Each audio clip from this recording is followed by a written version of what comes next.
Hello, I'm Don Hammock, Sports Information Director at Mississippi Gulf Coast Community College. Thank you for joining us here on Bulldog Blitz after a 38-20 win by the number 4 Bulldogs over the number 11 Copiah-Lincoln Wolves. We'll talk with Coach Jack Wright and a couple of his players while we take a look at some highlights from the big win up here in Wesson. Then we'll introduce you to defensive back Tim Stewart. Later on in the show, we'll introduce you to the new men's basketball coach, Jason Harrison. Take a look at his 2019-20 Bulldogs. Thank you for joining us. Stick around. We're on the field with head coach Jack Wright after a 38-20 win up here at Wesson against Copiah-Lincoln. Jack, what do you think about that performance tonight from your team? Really, it kind of relates back to the other 4 wins that we had before this. It's taken both sides at some point during the game. It's taken special teams at some point during the game. It's taken players that have made exceptional plays. It's taken assistant coaches getting guys in the right spot. So just a complete group effort. And that's very pleasing to know that everybody's kind of pulling together to get these wins. Your defense was good. You got a couple interceptions, a couple fumble recoveries. What did you see out of that group tonight? You know, I said it last week. It's the same thing. We've got a good defense. They're very difficult to move the football on. They're very disruptive. They're hard to block.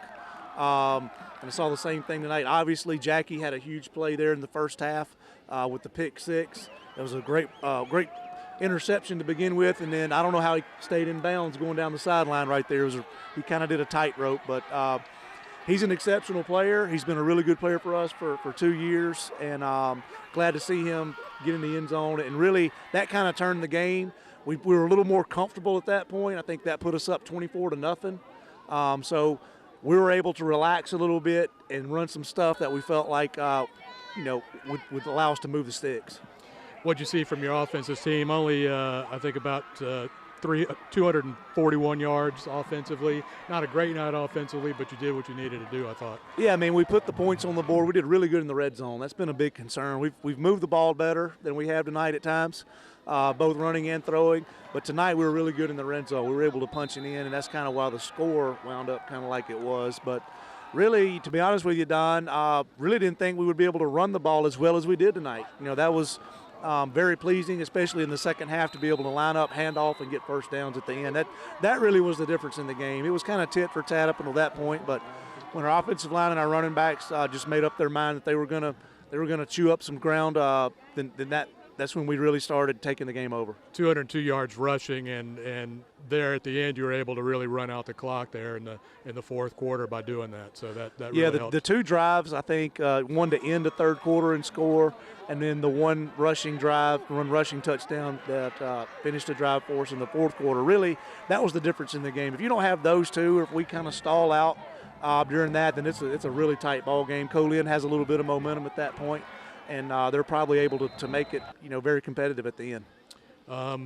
I came up and told you after the game that Northwest had gotten beaten, so that means we'll be at least third or probably second because one plays 2 this weekend. What does that mean?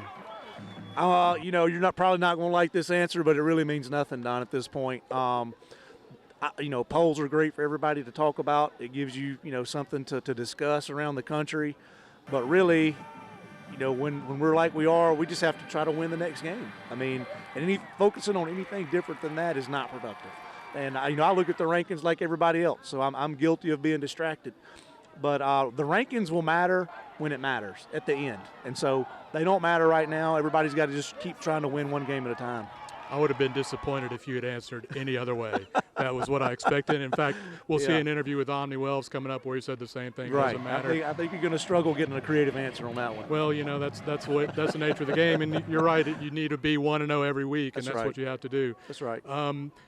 We get a little extra time off because we've got homecoming next week, so we'll play in 10 days basically. What will y'all do differently this week? Yeah, we're going to change it up a little bit. Our guys will get all day tomorrow, Saturday, and Sunday off. And, the older I get and the longer I do that, I think that's very important to let those guys have some time off, take their mind off of football, maybe get caught up on some studying, spend some time with family. I think they will just do better if we come back fresh on Monday after the weekend. So I'm proud they won, so they get a chance to have a very positive 3 days off, and then we'll come back on Monday and start working on Southwest. And we're past the halfway mark of the season, of the regular season. That gives them time to get little nicks and bumps and bruises iced up a little bit longer and get healthy. We'll look forward to homecoming next week, Southwest and Perkins. So thank you, Jack. Thank you, Don. We're on the field with defensive back Jackie Matthews, a Primerica player of the game, 2 interceptions. Jackie, what did y'all's defense come out and prove tonight? Well, all week we knew we would have a tough task to handle. I just tried to do my best, and my defense get the W. On the first one, we was in man coverage, and it was a tip ball, and it landed in my hands. I had to do what I had to do with it. How about the second one? Second one was a pick six, really changed the game, I think. Yeah, the D-line got pressure, and he helped me out a lot. What'd you see from the offense tonight? 38 points tonight? Yeah, the offense did good. You know, we're going to have to rely on them some games, and they pulled through today. Northwest lost tonight. Y'all are probably going to be number 2 in the country next week. What does that mean for you guys? It's big. Just know all the hard work we put in this summer and stuff is really paying off right now. All right, congratulations, Jackie. Go see your folks.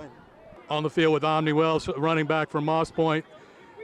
The Bulldogs offense was good tonight, 38 points up on the board. What were y'all doing tonight that made you so effective? The offensive line, they kept pushing forward. And like on most of our plays, we watched film. So preparation really helped us pull forward to get them 38 points. You guys are 5-0. What does that mean for you? It really doesn't mean nothing right now because we're taking each game one step at a time. So we're going to celebrate this game through Sunday, and then next we'll be going on to Southwest. The defense tonight was really outstanding. What'd you see from those guys? Those guys up front, they're strong. Like I said, they're strong, they're powerful, they pursue to the ball. They made stops, they made big plays, turnovers, and we just helped them out and try to get some points on the board. You guys are probably going to be number 2 in the country next week. Northwest lost tonight. What does that mean? Again, it doesn't mean anything. You know, your spot can be gone in a second. So you got to keep moving forward. You got to focus on the next game, and you got to let your pass, celebrate that. That's over. You got to go up to the next team. So you can't look forward to all the way at the championship. So we just got to keep going. Well said. I think Coach will be proud of that one. Congratulations, Omni. We'll see you next week. Yes, sir. Thank you.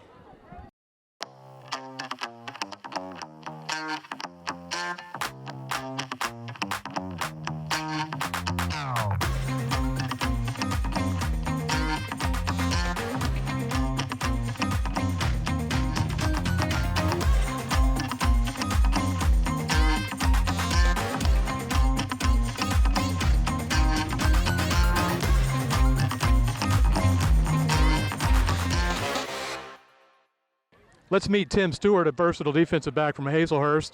He's a student of the game. He's got an interesting nickname his great uncle gave him when he was a kid. It still fits. I started playing football around the age of 7. My homeboy, his name Jay Holloway, we used to go to the same church with each other. His father and him used to come to church every Sunday, telling me how the game went Saturday and stuff, and it sounded fun to me. My mom really wasn't too hype about it because she didn't want me to get hurt, but she gave me a shot with it, and I just been playing ever since.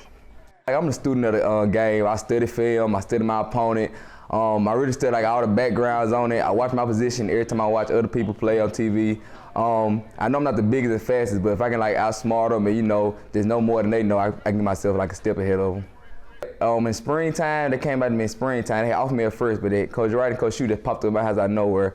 They really wanted me. Coach Wright, he felt like a father to me when he came, talked to me and stuff. He talked to my parents. They liked him. And I played linebacker in high school. And a lot of university stuff came by, but they was questioning about my height and stuff.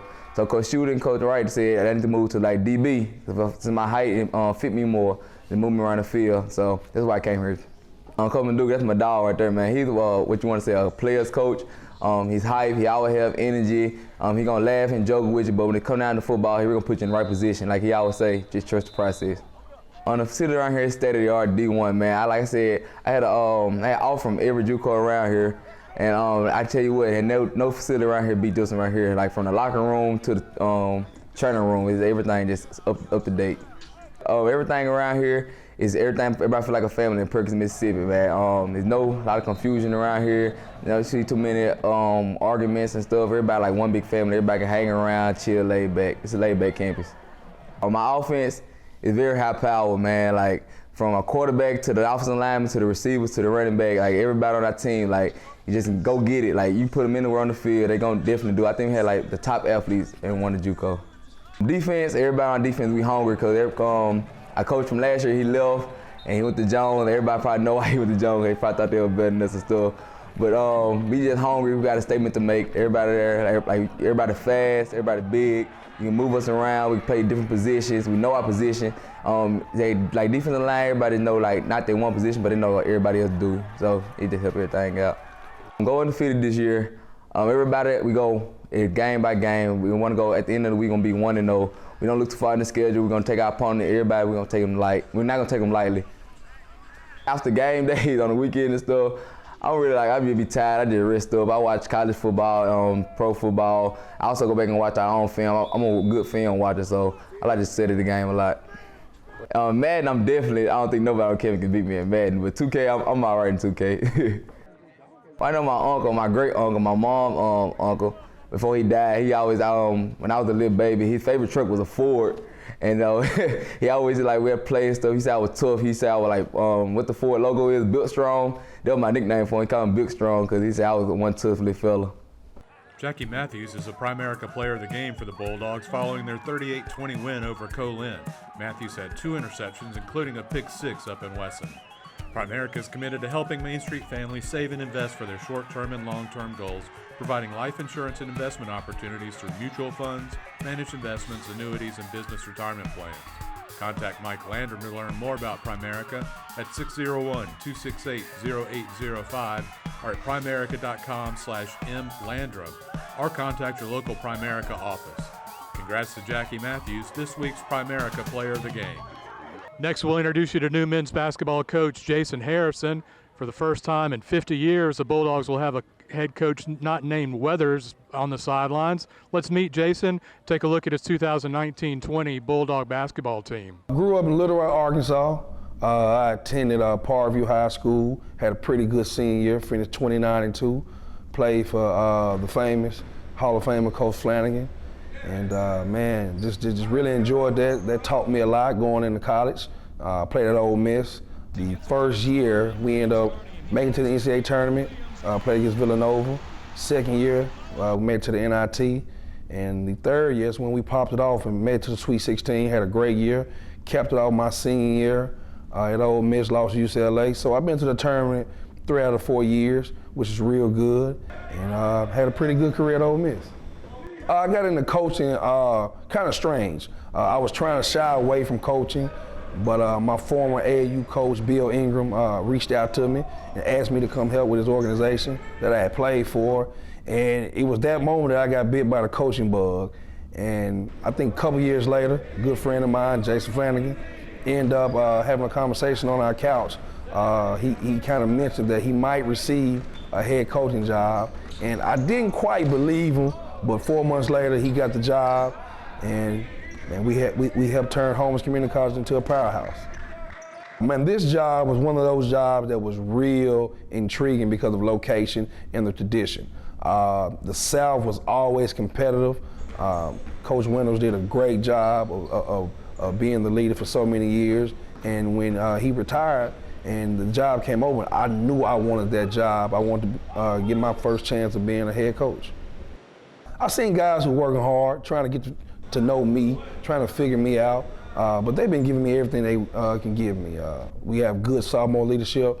Micah Brown has been a pretty good guy. He's been probably my most consistent player. My guards from last year, Dylan and Andy, I've been really hard on them, even though they've been known as shooters, but I'm trying to get them to play better on defense and be more vocal leaders. Kobe Cook is a guy who's a real vocal leader. He didn't play as much last year, and I expect big things from him this year. To one, we got him late. He's been coming, getting in better shape. I think that he has to focus a little bit more, and which that comes with time. And so, man, if he keeps that up, man, he should help us tremendously. We got a tough guy I really like, the Wiseman Booker. Booker is one of those guys, like I said, I can win with. He plays tough. He rebounds the ball, and he competes. And that's the main thing coming in, when you compete.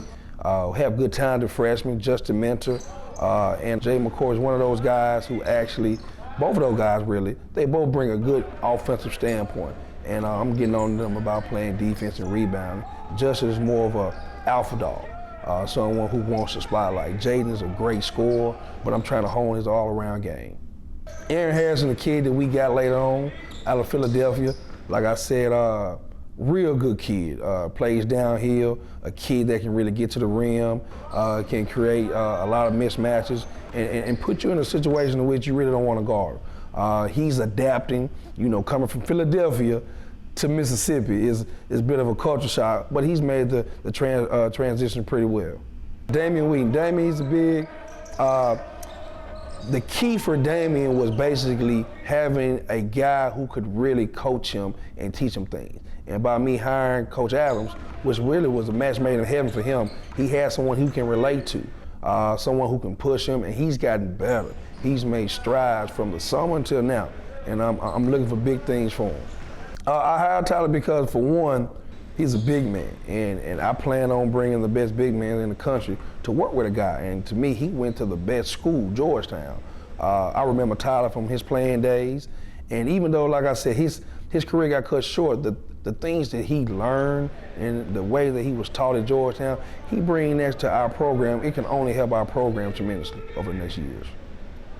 You're talking about a loaded South. You have Pearl River, you have Jones, Hines has improved, Southwest, Colin is always there. It's just a real deep league. So we got to compete in order to stay at the top, and it's going to be a dog fight week in and week out. My expectation this year is to compete and win. I've been part of winning programs my entire life, and I don't think that should stop when I get here. Our goal is to win the South, win the state, win the region, win it all. Why not? As long as we have big goals and big dreams, we got something we need to achieve. Thank you for joining us on Bulldog Blitz. We'll come to you next week after homecoming, a Saturday game where the Bulldogs will take on Southwest and Perkinson. We hope to see you on Friday and Saturday for homecoming festivities. Thank you for joining us. We'll see you next time.